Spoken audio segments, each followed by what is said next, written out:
1 एकड़ ज़मीन का बस एक ही टुकड़ा अब्बा की मलकियत था। तभी उन्हें बहुत ज़्यादा मुशक्क़त से उसको सींचना पड़ता। 2 भाई थे जो खेती-बाड़ी के कामों में उनका हाथ बटाते। अब्बा मुझको बेटों से ज़्यादा चाहते थे। अब्बा गाँव वालों की निस्बत ज़्यादा रोशन ख़्याल थे। वो बेटियों को ज़हमत नहीं समझते थे।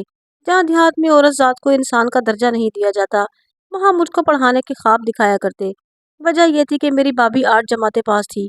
उसने घर के मर्दों के दिल में ये बात डाल दी कि ज़ेब को स्कूल जाना चाहिए। वालिद ने रिश्तेदारों के एतराज़ की परवाह भी न की और मुझे स्कूल में दाखिल करवा दिया। मैं 8वीं में थी कि एक रोज़ स्कूल से लौटते हुए एक नौजवान ने रास्ता रोककर मुझसे किसी दफ्तर का पता पूछा। उसने जानबूझकर मुझे बहाने से रोका था, जबकि वो उस दफ्तर का मुलाजिम था जिसका उसने पूछा था। ये नौजवान नया नया गाँव में आया था और उसका नाम हातिम था। वो काफ़ी खूबसूरत था। दफ्तरी काम निभाने के लिए उसे जीप मिली हुई थी और इस जीप की वजह से मैं उससे मरूब हो गई। वो एक ऐसा शहरी बाबू था जो अक्सर गाँव की लड़कियों का आइडियल बन जाता है, क्योंकि वो महज़िब होने के साथ साथ निहायत ही खुश लिबास भी था। मेरे साथ मेरी सहेली रज़िया भी उससे मुतासिर हो गई, क्योंकि हमारा स्कूल उसके दफ्तर के रास्ते में था। वो अक्सर आते जाते जीप रोककर हमसे किसी न किसी बहाने बात करने की कोशिश करता। हातिम छोटे काश्तकारों की खुशहाली के लिए यहाँ आया था।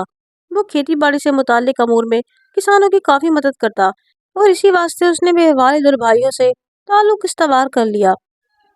वो नहरी पानी की फरहमी में उनकी मावनत करता और उनको जदीद तरीके से काश्तकारी की सहूलत देने में ताउन करता। हमारे घर आने जाने लगा तो मैं अपनी किस्मत पर नाज़ा हुई, क्योंकि हातिम मेरा आइडियल बन गया था। क्योंकि तालीम याफ्ता होने की वजह से वो काफ़ी शीरी गुफ्तार था। वो मौका मिलता ही मुझसे बात करने लगता। मैं जो कच्चे मकान की मकीन थी, ऊंचे ऊंचे घर और रोशन शहर जाने के ख्वाब देखने लगी। एक दिन उसने दरवाजे पर दस्तक दी। जीप की आवाज़ सुनकर मैं दरवाजे पर आ गई। अब्बा और भाई खेतों में थे। उसने उनके बारे में पूछा। मैंने बताया कि वो घर पर मौजूद नहीं। हातिम ने कहा, मैं तुमसे ब्याह करना चाहता हूँ। क्या रिश्ते के लिए तुम्हारे अब्बा से बात करूँ? हरगिज़ नहीं।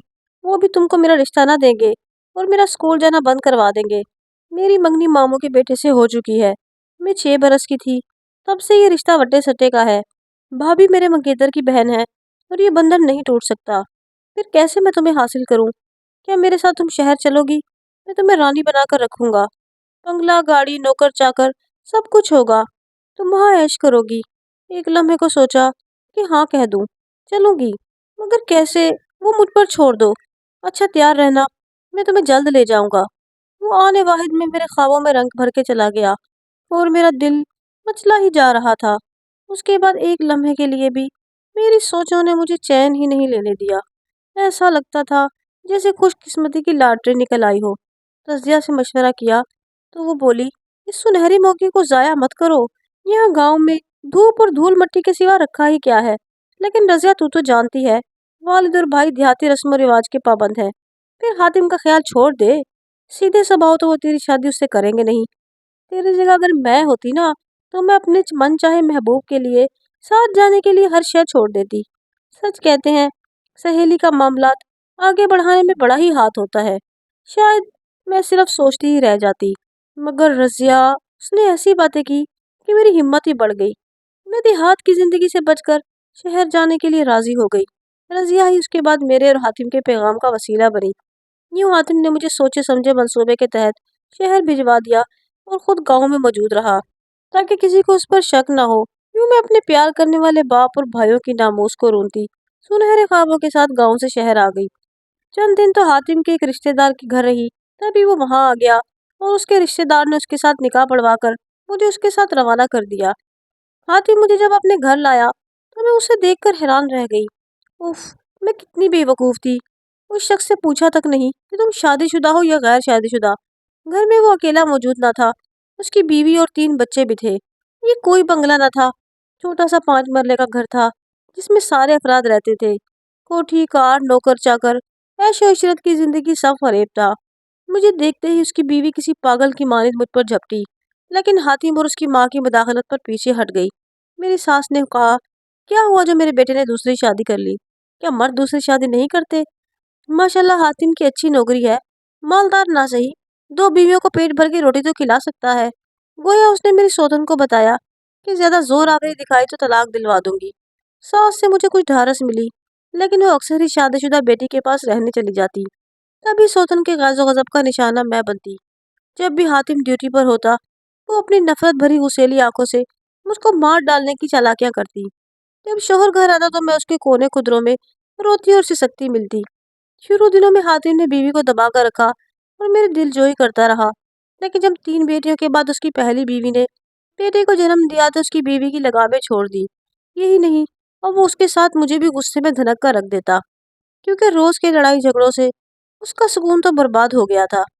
मुझे अब पता चला कि नरम और मुहज्जिब लहजे में बात करने वाला शहरी बाबू किस कदर करख्त और संगदिल है। वो इतनी जोर से चिल्लाता कि दरो दीवार लर्ज जाते। जो शह सामने आती उठाकर मार देता।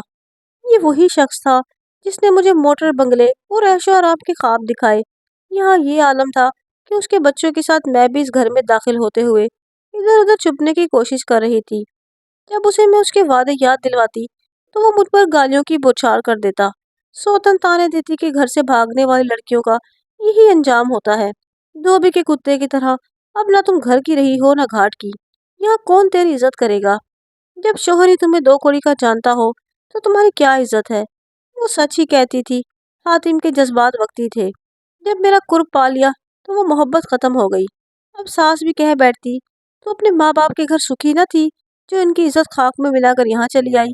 तेरे जैसी औरतों का क्या एतबार है? जब मैं उन लोगों के मुंह से ऐसी बातें सुनती तो मेरा दिल खून हो जाता। दुख सहते सहते ऐसा हाल हो गया कि मैं सोचने समझने की सलाहियत ही खो बैठी। यहाँ अपना था और ना कोई सहारा था। जिंदगी अजाब हो गई, वापस लौट कर न जा सकती थी। सोतन झूठी शिकायतें लगाती, हातिम बिना सोचे समझे मारने लगता। तब सास भी छुड़वाने की कोशिश न करती, बल्कि सोतन से कहती, इसे कमरे में बंद रखा कर, कहीं भाग गई तो हातिम हमारा जीना हराम कर देगा। जबान पर ताले लग गए। अब फरियाद भी न करती। किससे करती?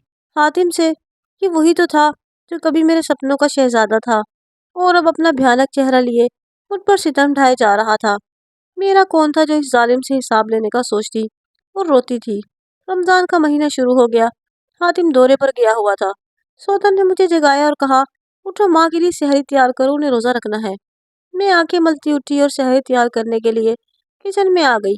मैंने चूल्हा जलाया और सहरी तैयार करने लगी। खुदा जाने कैसे मेरे दुपट्टे के पल्लू में आग लग गई और आन वाहिद में आग ने मेरे वजूद को लपेट में ले लिया। मैं चीखने चिल्लाने लगी। मेरी आवाज पर सोतन ने झांका। मैं सरापा जल रही थी। उसने आगे बढ़कर मेरी आग को बुझाने की कोशिश नहीं की। चीखों पुकार पर सांस भी उठ गई। वो किचन में आई और मुझको जलता देखा तो बिस्तर की मोटी चादर मेरे गिर्द लपेट कर आग बुझाई, मगर मैं काफी जल चुकी थी। मेरी चीखों पुकार सुनकर पड़ोसन और उसके बेटे भी हमारे घर आ गए। वो पूछ रहे थे कि क्या हुआ है। उसने कहा, जल्दी करो, मेरी बहू को अस्पताल पहुंचा दो, ये कपड़ों में आग लगने से जल गई है। उन्होंने फौरन गाड़ी निकाली, मुझे और सास को अस्पताल ले आए। उस वक्त भी सोतन अपने पलंग पर बच्चों को गोद में लिए बैठी देखती रही। उसने कोई मदद न की। वो तो चाहती थी कि ये जल मरे तो अच्छा हो। पड़ोसन ने उसे कहा, हाय हलीमा, तुम कितनी संगदिल हो। ये तो तुम्हारी सोतन है तो क्या हुआ, इंसान तो है। मैंने तो आग नहीं लगाई, इसने खुद आग लगाई है, बेशक इसे पूछ लो। उस वक्त मैं होश में थी। मैंने पड़ोसन से कहा कि हाँ, आग मेरी गलती से लगी है। हलीमा ने मुझे नहीं जलाया, सहरी तैयार कर रही थी और नींद के खुमार में मुझे पता न चला दुपट्टे के पल्लू में आग लग गई और फिर सारे कपड़ों में लग गई। पड़ोसन के बेटे ने पूछा, क्या हलीमा आपा तुम्हारे नजदीक थी? नहीं, वो अपने कमरे में थी और बच्चों को सुलाने की कोशिश कर रही थी। मैंने सच बताया। उसके बाद तकलीफ से मैं बेहोश हो गई। कई रोज बाद जाकर जख्म ठीक हुए, ऑपरेशन भी हुआ, लेकिन उंगलियों के जोड़ जुड़ गए और कमर भी टेढ़ी हो गई और मैं सीधी नहीं चल सकती थी, कुबड़ी हो गई थी। कमर पर दुपट्टे का जलता पल्लू लगा तो पुष्ट की तरफ आग लगी थी, जिसकी वजह से तमाम कमर जल गई।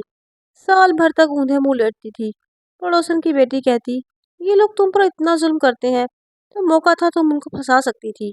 तुम कहती कि आग सोतन ने लगाई है, मगर मैंने कहा कि ऐसा नहीं कहूंगी, जो सच है मैं वही कहूंगी। उस वक्त के बयान के बाद मैं मर भी सकती थी। तब अपने अल्लाह को क्या मुंह दिखाती? खौफ खुदा मेरे दिल में था। मैंने किसी पर बहतान नहीं करा। जिंदगी थी, बच गई। जख्म ठीक भी हो गए, मगर अब मैं काम करने के काबिल न रही थी।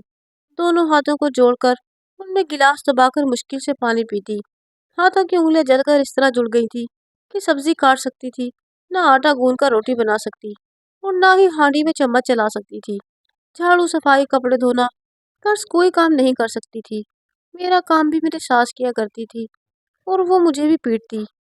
वाह रे बेटा, माँ की खिदमत को इसे लाया था और अब बुढ़ापे में इसकी खिदमत करने पर मजबूर हूँ। माजूर से तो अपने भी तंग आ जाते हैं। ये तो वैसे भी ताल्लुक रिश्ते थे। मैं उन लोगों की जिम्मेदारी बन गई और सारे मुझसे तंग आ गए।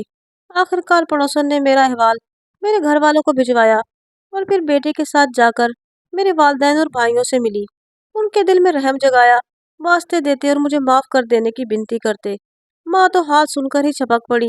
अब्बा भी नमदीदा थे, लेकिन भाई नहीं मान रहे थे। उनको गांव वालों का अंदेशा था कि बेगैरती के ताने देंगे। बल आखिर माँ बाप ने उनको भी मना लिया और अब्बा मुझे घर ले आए, लेकिन मेरी बेटी को कबूल करने से इनकार कर दिया, जबकि हातिम ने भी तलाक की शर्त पर दी कि वो बेटी मुझे ना देगा। मैं बच्ची को पाल ना सकती थी। माँ मेरी देखभाल करती, लेकिन मेरी बच्ची को भाई भाभी की वजह से कबूल ना करते थे। हातिम की औलाद को हम क्यों पालें, जो हमारी बहन लेकर उड़ गया था। ज्यादातर गांव के लोग इन मामलात में बहुत इंतकामी हो जाते हैं। शुक्र है कि मेरे घर वाले ऐसे न थे। उन्होंने मुझसे जली हुई माजूर को धुतकारने की बजाय मुझे सहारा दिया। एक बेटी का दुख था जो मैं पल्लू से बांध कर आई थी, वरना मुझे हातिम की जिंदा से रहाई की सूरत में काफी सुकून मिला था। औलाद से जीते जी जुदा रहकर कौन सी माँ को सुकून आता है, जबकि बच्चा भी कमसन हो। मेरी बेटी तो सिर्फ 6 महीने की थी, सुतेली माँ के हाथों में चली गई। हलीमा ने उसे परवान चढ़ाया और उससे उसकी माँ का इंतकाम भी लेना था। मैंने बच्ची का नाम दिलशाद रखा था। उससे किसी का भी दिल शाद न हुआ। सब शादो कहते। वो बहुत प्यारी बच्ची थी। कुछ बड़ी हो गई तो समझदार हो गई। भाग भाग कर हलीमा के काम करती थी। वो सिर्फ पड़ोसन से मेरी बातें पूछती थी और किसी के आगे अपनी सगी माँ का जिक्र न करती थी, जिसको उसने होश संभालने से पहले ही खो दिया था। मेरी प्यारी शादो। सुतेली माँ की सख्तियाँ तो झेल गई, मगर हालात की सख्ती न सह सकी। जिन दिनों वो 8वीं में थी और स्कूल जाती थी, तो हमारी पड़ोसन ने उसको मुझे अपने घर मिलवाने ले आई। वो बहुत ही मासूम थी और बिल्कुल मुझ पर गई थी। हातिम के घर के सामने वाला मकान बिकने को था और उसे जिन लोगों ने खरीदा, उनके बेटे का नाम शहबाज था। वो 10वीं का तालिब इल्म था। एक दिन शादो अपना सहन धो रही थी। एक पट खुला। अचानक ही शहबाज सामने आ गया। उसने शादो से पूछा कि क्या तुम्हारे अब्बू घर पर है? मेरे वालिद मिलना चाहते हैं। एकदम गली से घर की तरफ आते हुए शहबाज को दिलशाद से बात करते हुए हातिम ने देख लिया। खैर लड़का तो चला गया, मगर हातिम ने आते ही शादो को मारना शुरू कर दिया। कहा, तुमने इस लड़के से क्यों बात की? क्या ताल्लुक है तुम्हारा इसके साथ? जल्दी बताओ, वरना मैं तुम्हें जान से मार दूंगा। वो तो खौफ से बेहोश हो गई। शादो की दादी ने आकर बेटे को रोका कि बेटे वो कोई बात पूछने आया था, पड़ोसी है, उनको आए चंद दिन ही हुए हैं, क्यों अपनी बेटी पर ऐसी तोहमत लगा रहे हो? वो बच्ची तो बहुत मासूम है, कुछ खौफ खुदा करो। तुमको है या नहीं खुदा का खौफ? दादी पोती को उठाकर अपने कमरे में ले गई। तमाम दिन बच्ची दादी के कमरे में छुपी रही। हातिम खाना खाकर चला गया और उस रोज घर न आया। बच्ची बाप के खौफ से लर्जा थी, ना समझ थी। उसको इदराक ना था कि बाप के लाख सख्त मिजाज होने पर भी वो बाप के घर में ही महफूज है। अपनी माँ होती तो इस मामले से किसी और तरह निपटती, मगर हलीमा ने मेरी शादों का खौफ दूर करने की बजाय उसे डराया और कहा कि मोहल्ले के लड़कों से बातें करेगी तो जरूर तेरा बाप तुझे मार देगा। आए तो सही, जाने आज तेरा क्या हाल करेगा। तेरा वो बाप है। सास ने कहा भी, ए डायन, अब और मत डराओ उसे, वो खौफ से मर ही ना जाए, वो तो बिल्कुल मासूम है। इस वक्त पड़ोसन हलीमा के पास गई और समझाया कि ऐसी बातें ना करो, तुम भी बच्चों वाली हो, शोहर को ना भड़का देना। वो बोली, मैं क्या भड़काऊंगी, उसने खुद अपनी आंखों से इसी लड़के से बात करते देखा है और कहकर गया है कि आकर निमटूंगा, मार मार कर नीला कर दूंगा।